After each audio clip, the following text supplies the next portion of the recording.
And there's something that I just really want to kind of clear up, from both sides. To just kind of take you back to, what happened.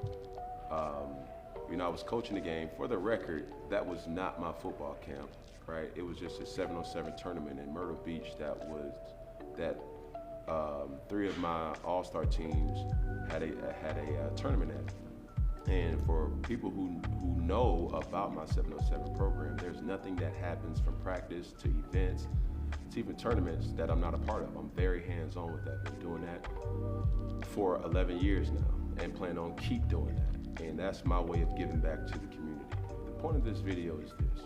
I realized that in this day and time, we look for our 15 seconds of fame, 15 minutes of fame. And I don't know if he knew the magnitude of how serious that was, but I'm just lucky to have had a production team on hand to be able to tell my side of the story, because I've had situations in years past where, things have gotten out of hand, or things that were posted off a phone and the context was missed from my vantage point. And, from my side, I know what I'm always getting myself into. It's me. It's me, the athlete. It's me, the father. It's me, the brother. It's me, the peer. It's me, the homeboy, and it's also me, the coach, a human being. So from where I sit, it's always important that people recognize that. Even though you may see or may used to me, being a certain type of way on TV or television or whatnot, it's not fair to always judge me on that same type of pretense. But at the same time, from his side, this is something that I know he didn't know, what he was getting himself into. Like, I'm a public figure. I am, an athlete that's constantly being critiqued, analyzed, and observed on a day-to-day basis. He just thought something to be innocent and a joke led to him being, kind of ran through the mud with, man, he doesn't have any respect. But I would like to say this for all the kids that watch this. Let this be a lesson. And from a man from Philly repping 215, there's no hard feelings. And I was just trying to give him a platform to say where he was from, you know what I'm saying? And I'm used to having that type of dialogue with kids. Like, this is not my first rodeo. I know what being 16 and 17 is like. And with that being said, what I was looking for him to say and do, he wasn't doing it. He took it as I was trying to try him. And that's the disconnect with this day and age and the kids that's coming up, because they feel tried when an adult or as a man you're talking to him.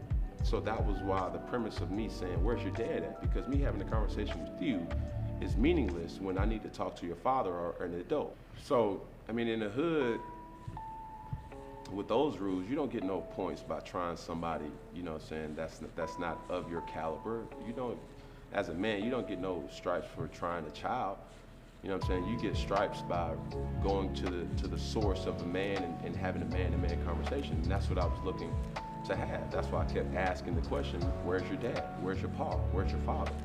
Not to defame him in any way, but when I had a conversation with him, I was just trying to give him a platform to say, hey man, my name is so-and-so, I'm from Philly, and my team gonna beat your team ass. Which is respectful. That's what I expect every high school or any competitive person to have, that type of energy.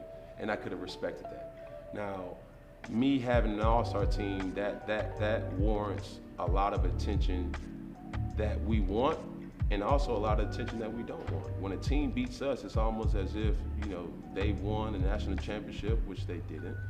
Or when a team, plays us, we get their best, and that's what we do want, being, affiliated with the C1N All-Stars. So, I said all that to say, man, we as a society needs to be better. But also with the younger generation, you guys got to be better too, And I'm not considering myself this person that paved this way for, black athletes or, white athletes or athletes as a whole. What I am saying is, it's time for the people that have the opportunity to give back in a way that you only can. And instead of, taking things so offensive as the younger generation, take it as like, bro, I'm really trying to put you up on game or something. You know what I'm saying? That was your opportunity to be sought after by a college recruit. That was your opportunity to make everybody aware at that camp that, man, I'm here. I'm from 215. I'm from Philly, and this how we rocking. But yet, this was a learning lesson for me, and I know it was a learning lesson for the young man. But from where I sit, is I'm a father. You know what I'm saying? For my kids to be able to tap into their competitive drive and to understand that nobody's gonna tap you on your shoulder and say, bruh, this about to go viral. You know what I'm saying? You just have to know. And we live in a day and age where a viral moment can happen just off the fingertips of your phone.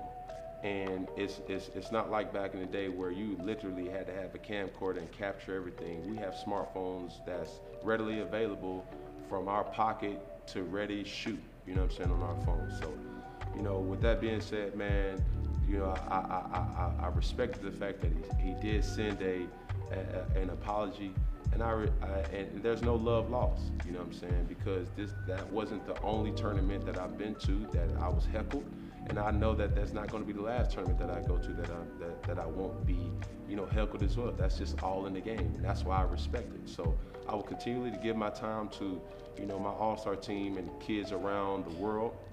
And I expect the kids to learn from this and say, look, bro, like, if I'm in the presence of somebody like that, bro, not only will I respect him as a human being, but I respect him as, the path that he's allowed me to have as well.